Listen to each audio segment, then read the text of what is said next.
दोस्तों आज के वीडियो में हम एक ऐसे टॉपिक पर बात करेंगे जो भारत और पाकिस्तान दोनों देशों के लिए बहुत अहमियत रखता है। हम बात करेंगे इंडियन आर्मी और पाकिस्तानी आर्मी की, कौन ज्यादा ताकतवर है, कौन ज्यादा बेहतर है। इस वीडियो में हम दोनों देशों के बीच लड़े गए युद्धों को गहरा एनालाइज करेंगे। तो चलिए वीडियो को स्टार्ट करते हैं। सबसे पहले दोनों देशों के बीच लड़े गए हर एक वॉर को डिस्कस करते हैं। पहला 1947 से 1948 के बीच लड़ा गया पहला कश्मीर वॉर। पार्टीशन के तुरंत बाद जम्मू और कश्मीर एक अहम मुद्दा बन गया। महाराजा हरि सिंह जो कश्मीर के राजा थे, इनिशियली वो कश्मीर को एक इंडिपेंडेंट स्टेट रखना चाहते थे, लेकिन अक्टूबर 1947 में पाकिस्तानी सपोर्टेड ट्राइबल इन्वेजन ने कश्मीर पर हमला कर दिया। इस ऑपरेशन का नाम ऑपरेशन गुलमर्ग था। जब श्रीनगर पर खतरा मंडराने लगा तो महाराजा हरि सिंह ने भारत से मदद मांगी और इंस्ट्रूमेंट ऑफ एसेशन साइन किया, जिसके बाद कश्मीर भारत का अभिन्न हिस्सा बन गया। इंडियन आर्मी ने तुरंत एक्शन लिया और इन्वेडर्स को पीछे ढकेलना शुरू कर दिया। बारामुल्ला और श्रीनगर रिकैप्चर कर लिए गए। इस युद्ध में इंडियन आर्मी के कैप्टन बाना सिंह और मेजर सोमनाथ शर्मा जैसे वीर जवानों ने अपना बलिदान दिया। 1948 में यूएन ने सीज फायर का प्रपोजल दिया, जिसमें कश्मीर का एक हिस्सा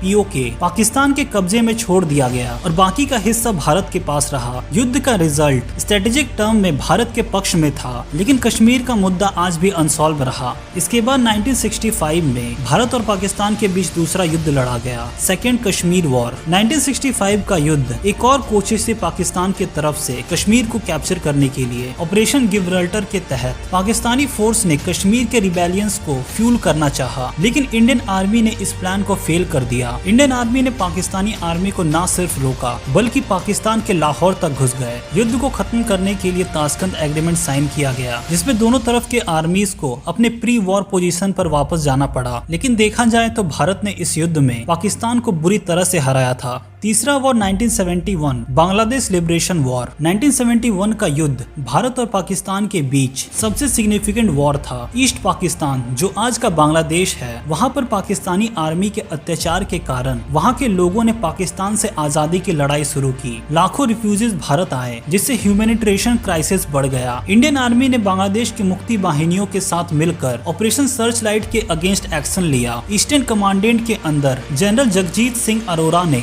सिर्फ 13 दिनों में पाकिस्तानी फोर्स को सरेंडर करने पर मजबूर कर दिया, जिसका रिजल्ट ये था कि 16 दिसंबर 1971 को जनरल ए के नाजिम ने 93,000 पाकिस्तानी सोल्जर्स के साथ सरेंडर किया। ये दुनिया के सबसे बड़े सरेंडर्स में से एक माना जाता है, जिसके बाद बांग्लादेश एक नए सॉवरन नेशन के रूप में उभरा। चौथा युद्ध 1999 का कारगिल वॉर। 1999 में पाकिस्तान ने एक बार फिर से छल कपट किया। पाकिस्तानी सोल्जर्स ने एलओसी क्रॉस करके कारगिल सेक्टर में घुसने की कोशिश की और इंडियन टेरिटरीज में कई पोस्ट को ऑक्युपाई कर लिया। इसका नाम था ऑपरेशन बॉर्डर। इंडियन आर्मी के सोल्जर्स ने एक्सट्रीम वेदर कंडीशंस में भी इन पीक्स को वापस से रिकैप्चर किया। कैप्टन विक्रम बत्रा और लेफ्टिनेंट मनोज कुमार पांडे जैसे जवानों ने अपनी जान देकर इस मिशन को सक्सेसफुल बनाया। इंडियन एयरफोर्स ने भी ऑपरेशन सफेद सागर के तहत दुश्मनों के पोजीशंस को टारगेट किया। ये युद्ध भारत के लिए एक स्ट्रेटेजिक और मोरल विक्ट्री थी। पाकिस्तान को इंटरनेशनल लेवल पर क्रिटिसिज्म झेलना पड़ा और भारत ने अपनी टेरिटरी को वापस रिकैप्चर किया।